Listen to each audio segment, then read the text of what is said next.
But this poem was inspired, or story, whatever you want to call it, was inspired by an article that I'd actually read in the paper, and I have to say that it suggested that Melton Mowbray, do we know Melton Mowbray? Yeah!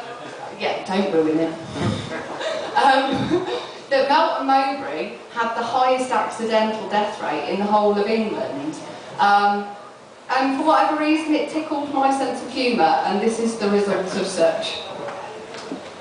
In a sleepy rural town, somewhere east of the middle, a mysterious phenomenon was causing a great riddle, as in the space of just 1 week, at least 4 deaths had occurred, and the nature of these happenings was completely absurd. So an investigation began to gain the facts of the matter in a bid to reassure the town from the spread of idle chatter, and a common link was found between all those that had died and was linked back to a factory that made the pork pie. It started on a Monday with Billy, the head pork chopper. He'd worked there over many years and was a dab hand with a trotter. But Billy had a problem, common asthma and allergies. And on this fatal summer's day, he let out one almighty sneeze, the force of which was way too much. He lost his sturdy grip. He watched his cleaver taking flight as through the air it flicked. It landed in between the eyes of poor old Janet Brown, who packed up one last pie with pork before dropping to the ground. The very next day, in Department 6, was Linda from Crusts and Pastry, whose job it was to mix the ingredients to make the outer casings tasty.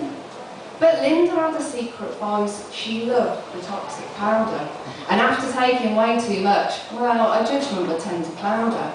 She'd been out to a party and got to work a little high, so to try and make it through the day, she racked up a cheeky line. But instead of snorting crack cocaine, she snuffed the baking soda. The result was catastrophic. The papers called it the head exploder. Finally, a couple of days later, a lovely old couple took a nap. But not before tucking into their favourite daytime snack. They were found by their next-door neighbours in a god-awful state, with a remainder of a pork pie left sitting on a plate. The evidence was bagged up to be examined and took away, and Mr. and Mrs. Ashcombe were buried the next day.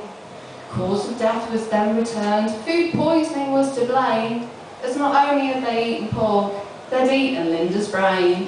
So the investigation concluded that yes, although coincidental, no foul play was cited, as these deaths were accidental. So the next time that you're chomping on your favourite pork pie, just spare a thought, say a prayer for all those that had died. Thank you.